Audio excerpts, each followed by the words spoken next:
day, good afternoon, good morning, good evening, whenever you're watching this video. It's morning for me, although it's a very white, bleak morning. We had rain and hail last night. It could have been a little snowy, but it's just kind of gross. And I am sitting here drinking my coffee today, not tea. It's because it's early, and I am drinking it out of my Literally Dead Book Club mug. I am obsessed with the Literally Dead Book Club logo. I'm also kind of obsessed with the Literally Dead Book Club. It's like my favorite book. It's one of my favorite book clubs that I'm part of, and I really enjoy reading some of the thrillers and horrors they pick because it's not necessarily the ones that I would pick. So it gives me kind of a scope of books that are new to me, and I've found some that I really like. I found some that I haven't completely liked. I did actually DNF this last week, or this month of March, and I'm really looking forward though to April's, which is the writing retreat. I haven't read it. I've had the writing retreat since it came out, but I haven't picked it up, so I'm really excited to jump into that. I'm going to finish that here in the next couple weeks. So, drawing and reading. Yeah, so this week, instead of Disney Dreamlight Valley, I have been playing Ooblets. Ooblets was a game that I bought back in July or September, but I heard about it by Iona here on YouTube. Then it was a game that she was looking forward to. She's like, just drop it, and then it dropped. And so we had it here in where I'm at. We had it for a couple weeks, maybe not even weeks, and then Disney Dreamlight Valley dropped. And I have been putting my whole focus on Disney Dreamlight Valley, and I haven't played any other games really since like October, since whenever it dropped, I think September or October. And so I finally was like, I love Disney Dreamlight Valley, don't get me wrong, but it's been crashing a lot on my Switch lately, so I pulled out Ooblets because I was tired of the crashing, and I just wanted something different. And my goodness, I forgot how sweet and cute and fun Ooblets is. It is just so random. You run around and you do quests, you grow different kinds of fruits, you build a house, and the Ooblets, you collect those Ooblets, and they're like Pokemon type creatures. If you can see, my family is obsessed. That's my son's Pikachu. But we are obsessed with Pokemon. I grew up with the original Pokemon, and that was my generation. So anything, and like they dance battle rather than battling like fighting, they dance battle, and it's card based when they dance. I just love it. It's just such a silly little game. It's an indie game, and it was, I think at the most it was like $30 US. So it wasn't even an expensive game, and I can't recommend it enough. It is a great game. So if you play, I think it's on multiple platforms. Don't quote me, but I have it on my Switch because this little bad boy comes with me pretty much wherever I go because it's so small and it doesn't hurt my hands. So yeah, so there's that.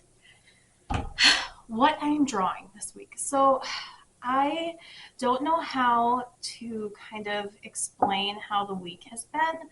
My week has been rough. It's been rough and good at the same time because I'm realizing that it's okay to be not okay, and it's okay to accept that sometimes we're going to have hard moments. And so I'm just trying to have more and more grace on myself. A few years ago, I was diagnosed with borderline personality disorder. So I have a lot of triggers that I have discovered. I have a lot of trauma, and it's figuring out what triggers that. And I don't want to go into it, but I had a trigger this week. I won't go into what I was, but I wasn't able to work. And I did a little bit in my picture book, like class, but really I just wanted to draw, and I just wanted something that inspired me. My friend was over and showing me some of these like ceramic things that she was doing, and like she had done this, it was called like Color Me Mine, and she was showing me different options, and I was like, oh, I love that. I want to do that. And then in my mind, it was spinning. I was like, how can I make that into a piece? So I spent one of the days that I was really, really depressed, one of the days of my really lows, doing this. I am so happy with how this turned out. These are all little watercolor cutouts. They're on hot pressed paper, and then the background is cold pressed paper. I pasted these on, but I did this whole design in watercolor, and then the little fish, the little kois, I did in watercolor and then colored pencil over the top. And I kind of just, I love kois. I was lucky to go to Lightbox, which is a convention for artists in the industry of animation and illustration, all that, in October. It was very enlightening, but one of my favorite things was when my friend and I went to the botanical gardens, and they had a koi pond, and she and I did, right in front of the koi pond, and I got to sketch kois. And so I was like, take me back to that, because I loved it. So that's what I did for drawing this week. I also reach behind me and grab this one. I also bought some toned paper when my friend was in town last weekend, and my class teacher, Beatrice Blue, suggested to mix just white gouache with watercolor, so you can get your colors, and that gives you a whole range of gouache, so you don't have to, spend on gouache. I have a little set of nice gouache, but I didn't have all the colors that I wanted, so I ordered some white gouache, the Winsor & Newton brand, I think it was, and I mixed my favorite watercolors, and I did this little guy on toned paper. The toned paper doesn't hold paint as well as it could, but it doesn't rip. It actually holds water better than I expected it to, and I really like how my little dragon dude came out. This is one of the character concepts that I have for my book, for my little dragon guy. So I love how he looks on that toned paper. So those are the two things that I really worked on this week. I'm really, really experimenting. Yes, this piece was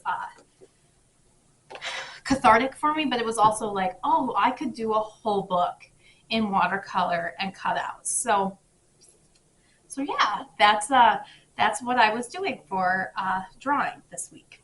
And now, finally, what I have been reading, I'm still working through, I have it back here, I'm still working through Lone Women by Victor LaValle, and I actually have the book right here. I'm still working through this, just because I had a rough week. I didn't read a book as much as I could have, and I'm still working through my Kindle version of House of Hollow. Both of those I am very close to finishing. I picked up last weekend, I haven't started it, I picked up last weekend, I picked up Nettle and Bone by T. Kingfisher.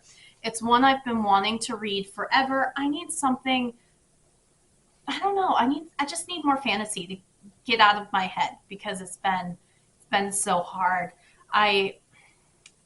So there's this thing with BPD where you split and everything's black and white, and then you can kind of, everything just, you panic and it's like one thing or the other. There's no middle ground, nothing's gray area, and you just get hyper fixated, and I crashed. And so I just want some happy. I don't know if this is happy, but I've heard people love this one. It's cozier and funny, and I really, because there's like Melissa Caruso on the back says, the kind of book that immediately feels like an old friend. That's what I need. So I picked up that one, and as soon as I finish Lone Women, I will read that. And the other books that I am currently reading The Project by Courtney Summers, which is hard for me because it's very triggering for my past. Things that are happening in the book were things that kind of were things that happened to me in a religious cult, and it's hard because it's like, wow, Courtney Summers can write this. Where did she figure this out? And so I'd love to sit down and chat with her sometime and be like, what happened to you? Because her books are so deep, and she writes things in such a realistic way. Like the way that these people talk in this book are exactly the things that happened to me. And like there was one that are like, we don't make people be here unless they want to be here. And I'm like, yeah, except that you love bomb them to make them be here, and you tell them all these things to get them in, and then they feel like they have nowhere else to go because they think that the only way that they're going to be successful and live and do anything is by staying with you and giving the cult leader more money. And it's just like one of those things where I'm like, oh man, I'm feeling this because I've been there. I almost lost my marriage over it. It's something that is really hard because it happened to me when I was in a really vulnerable state and I was an adult. So it wasn't something that I grew up in. It was something that I found when I was an adult. So it makes it really hard, but it's so easy for anybody to get trapped in that stuff. And so the way that Courtney Summers is writing it, wow. And so I'm taking that one slow, but I really liked Sadie by Courtney Summers. And then I finished the one book I finished, and I did it mostly audio. I did some physical, but mostly audio, was I'm the Girl by Courtney Summers, which, woof. That book, I don't know how it is considered YA when it is as deep and dark as it goes. It, like, all the trigger warnings for SA, all the trigger warnings for grooming, all the trigger warnings. Yeah, it starts out with a girl getting murdered, and she's a young child. And then it goes into this kind of Epstein-like situation, the Weinstein situation kind of stuff. And so it touches all of that. And this girl is just so desperate to be loved, and like the trauma of what she went through, and like I don't want to give too much away, but the way that Courtney Summers wrote that book and the way that she wrote the character is heartbreaking because the character is so naive. What was her name? See, I don't remember her name much because I feel like because she's like her name wasn't as important as what she went through. I want to figure out her name though, so give me 1 second here. I am gonna look it up. But just the way that it goes through,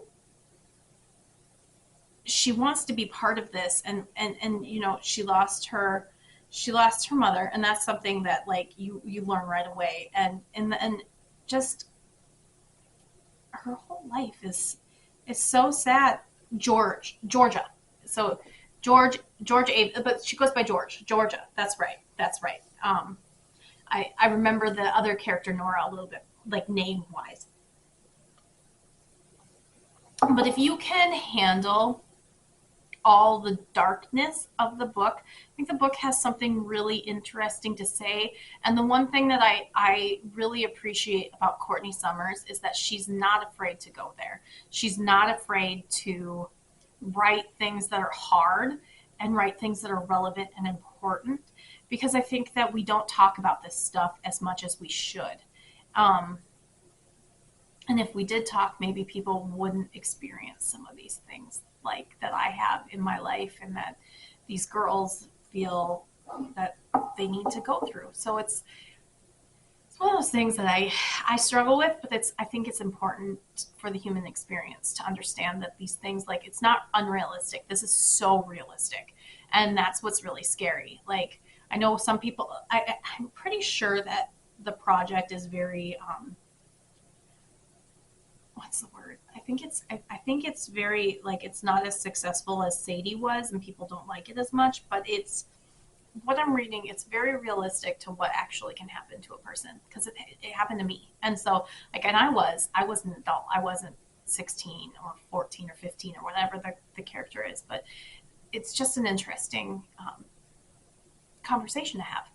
And yeah, I don't want to go into all that stuff because it's really personal to me, but just saying, you know, I was there, I got out, I'm safe, I'm happy, my life is so much better than being involved. And so you can get healing, and you can get through that stuff. But yeah, so that is what I'm reading. And it's funny because I find this funny because last week, what was I reading last week? I know I was reading Lone Women. I know I was reading. I know I was reading House of Hollow, and I think that's what I was reading last week. And I haven't started anything else. I'm still reading the same things. I picked up the I picked up the I can't talk, but I picked up the audiobook for I'm the Girl, and I just sucked it down. It's so easy. It's a stunning book. I can't say enough of it, and I hope that I did some of it justice in my review. I'm not the greatest at reviewing books. I'm still getting used to talking about my books on camera. So yeah. Anyway, that's my week, and I'm hoping that next week is better. I'm hoping that I don't have such lows and sleep days away. It's really hard when I do. And it's hard for my family. It's hard for my husband. It's hard for my sons. Yeah, but I'm human, and we're all human. That's part of the experience is going through human stuff. So, yeah, I really thank you so much for being here today. Um, if you like my content, like my video, please like this, share it, subscribe for more content. I have an art art haul coming, or is it unboxing, something like that. So I have art stuff coming. I have more book stuff coming. Yeah, I'm just really excited to be here. I keep saying that, but I am. I have enjoyed so much the people that I'm already getting to know, and this is just so much fun to do. So have a great weekend and week, and see you soon. Bye.